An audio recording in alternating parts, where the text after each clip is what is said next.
In the earlier videos from this week, as well as from the videos from the past several weeks, you've already seen the basic building blocks of forward propagation and back propagation, the key components you need to implement a deep neural network.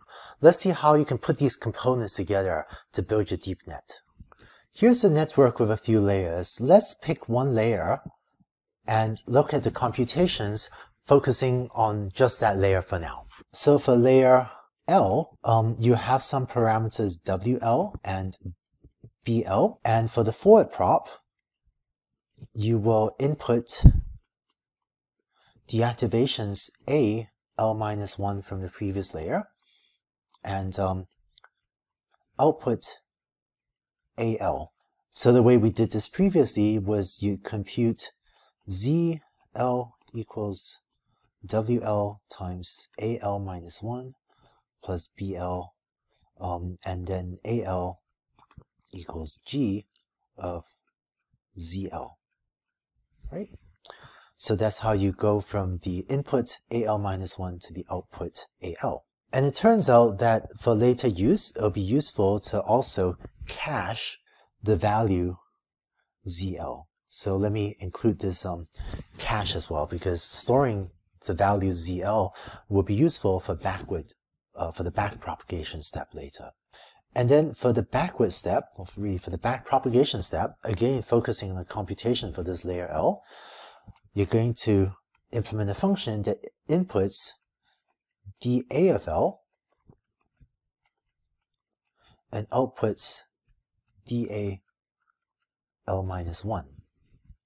And just to flesh out the details, the input is actually dA of L as well as the cache. So you have available to you the value of ZL that you computed, and then in addition to outputting dAL-1, you will output the gradients you want in order to implement gradient descent for learning. Okay, so this is the basic structure of how you implement this forward step. We're going to call it a forward function, as well as this backward step, which we're going to call a backward function. So just to summarize, in layer L, you're going to have the forward step, or the forward prop, or the forward function, input AL-1 and output AL. And in order to make this computation, you need to use WL and BL. And it'll also output a cache, which contains ZL. Right? And then the backward function, used in the back prop step, will be another function that now inputs dA of L and outputs dA L-1. So it tells you, given the derivatives with respect to these activations, that's dA of L, what are the derivatives, or how much do I wish AL-1 changes? So compute the derivatives with respect to deactivations from the previous layer. Within this box, right, you need to use WL and BL, and it turns out along the way you end up computing dZL, and then this box, this backward function, can also output dWL and dBL. And I was sometimes using red arrows to denote the backward iteration, so if you prefer, we could draw these arrows in red. So if you can implement these two functions, then the basic computation of the neural network will be as follows. You're going to take the input features A0, feed that in, and that will compute the activations of the first layer. Let's call that A1.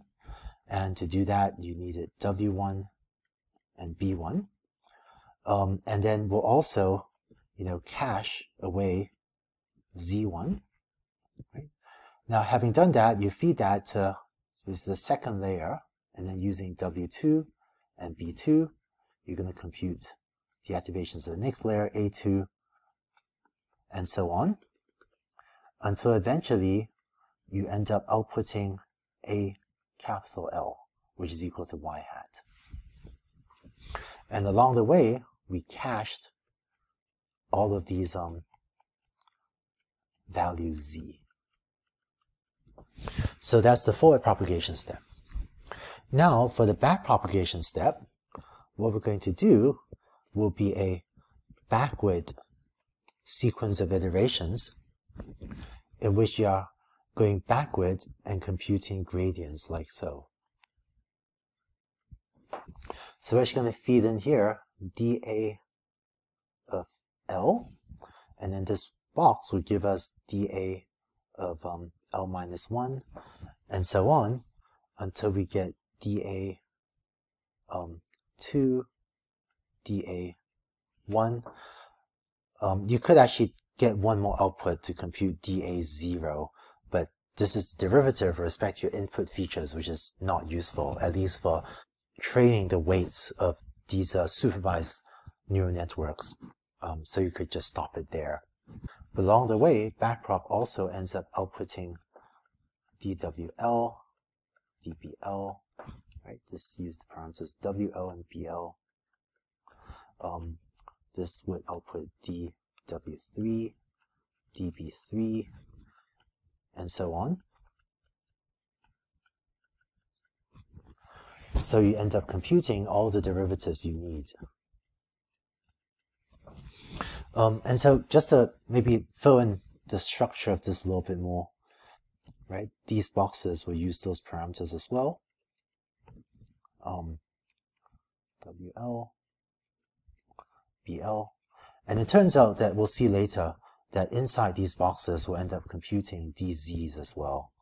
So one iteration of training for a neural network involves starting with A0, which is X, and going through forward prop as follows, computing Y hat, and then using that to compute this, and then back prop, right, doing that. And now you have all these derivative terms. And so, you know, W will get updated as W minus the learning rate times dW, right, for each of the layers. And similarly, for B, right? Now that you've computed backprop and have all these derivatives. So that's one iteration of gradient descent for your neural network. Now, before moving on, just one more implementational detail. Conceptually, it'll be useful to think of the cache here as storing the value of Z for the backward functions. But when you implement this, and you see this in the programming exercise, when you implement this, you find that the cache may be a convenient way to get this value of the parameters of W1, B1 into the backward function as well. So in the programming exercise, you actually store in the cache Z as well as W and B, right? So to store Z2, W2, B2.